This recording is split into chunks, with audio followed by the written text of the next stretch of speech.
Hello, it's Gordon Bryan here with the Great Gordino newsletter, week commencing Monday, October 20th, 2014, and hope all is well where you are. So I've had some frustrations this week. Last Tuesday, the 14th, was my 25th wedding anniversary, and that's saying something. And it's frustrating because the marriage actually ended many years ago. In fact, so many years ago, it almost feels like someone else when I think back on it. Frustrating that we weren't able to work it out at the time. And although I always accepted it as just one of those things, it is frustrating that things could have been different. But that's with the beauty of hindsight. At the time, we were both acting the best we could at that time. I also, by the way, that's not us in the picture. Although, having said that, it does look like she's about to wallop him, so maybe he's just given a hilarious joke about her dress, and she's just about to give his face a big slapping. Then later in the week, I had some frustration, which was slap bang up to date, and a good dose of it too, because someone smashed in the window of my car and rifled through the contents. Really annoying because they didn't take anything of value, because I've never kept anything of real value in the car. In fact, I've never actually driven cars of any real value. And I suppose that's why it's the first time it's happened in 29 years of driving. And if you look at the positives, that is the positive side of it. It's not happened before. Some people get it happen to them over and over again. Oh, it was frustrating though, because the scum that did it probably just ran off down the street.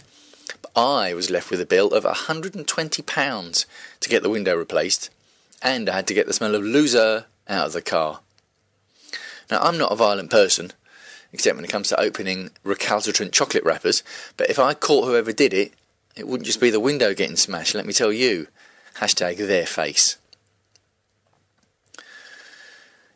In the week, footballer Chad Evans was released from jail, having served 2.5 years of a 5-year sentence for rape. And it's created a big hoo-ha in the media about whether he should be allowed back to play for his club on wages of about $20,000 a week he was on. Now, some people say he served his time, and society must let people go back to what they were doing after they've been punished. Others, though, say that not only has he never shown any remorse or apologised, he denies the charges. And that since footballers are such high-profile role models, letting him back would be sending a terrible message to young men about what's appropriate behaviour. I can see the argument about getting back into society, but it's his attitude and that of his friends that would bother me a little bit. The victim was named on social media by his friends, and that's a crime, and some of them have already been arrested for that. And she's had to go into the police programme with a new identity. The club he played for, Sheffield United, they could just let him go under a disrepute charge, and other teams simply choose not to employ him. Or he could go back to £20,000 a week, playing in front of massive crowds. It's not my choice, after all. On to the movies, Star Wars in particular, and you may have noticed this week I've been using a nice Star Wars fade between the pictures. Oh look, there goes another one now. Well, it doesn't quite work the same when it's going from one picture to exactly the same picture, does it? But you know what I mean. So, Star Wars. The new Star Wars film is being made, featuring some of the original cast members, and the hype is bubbling away nicely on that one.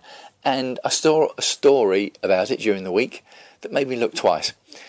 There was a helmet, a prop that was used in the 1977 film that was valued at £40,000 to £50,000. Yes, £40,000 to £50,000. It was on the BBC show Antiques Roadshow, and while presenter Fiona Bruce was dismissive of the prop as just a piece of plastic, that valuation raised more than a few eyebrows. Not that you'd see it if you had one of the helmets on, of course. They're called a TIE pilot helmet. That was the name of the pilots that wore it in the film.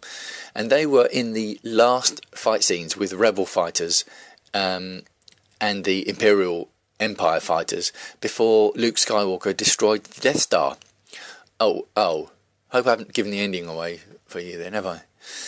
So there were only 14 made, and in fact the studio was only invoiced for 12. And the picture shows designer Andre Ainsworth with all 14 of them.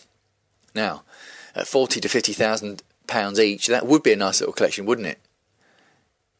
Except, of course, it isn't, because one of them is one of them is owned by that person who was on Antiques Roadshow. So they don't exist as a collection of 14. Wouldn't it be nice to get all 14 together again for a laugh?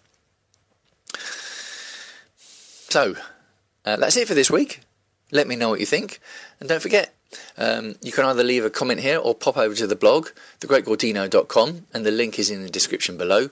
And you can see my other posts over there, including the this week's NFL Moment of the Week, which was a great moment and featured a sporting role model that you could definitely not have any arguments about.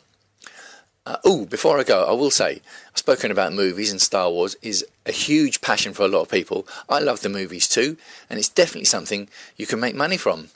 The £40,000 to £50,000 valuation, that shows the value of memorabilia. And in my book, Facebook Passion Profits, I'll tell you exactly how I used movies and merchandise to make money online, and it's something you can adapt. I did it before Facebook was around and social media, in the days way back. There's no reason why you can't use Facebook and other social media to do it today, and in my book I'm going to tell you exactly how. It also has a full money back guarantee if you don't like it, so why not pop over and take a look.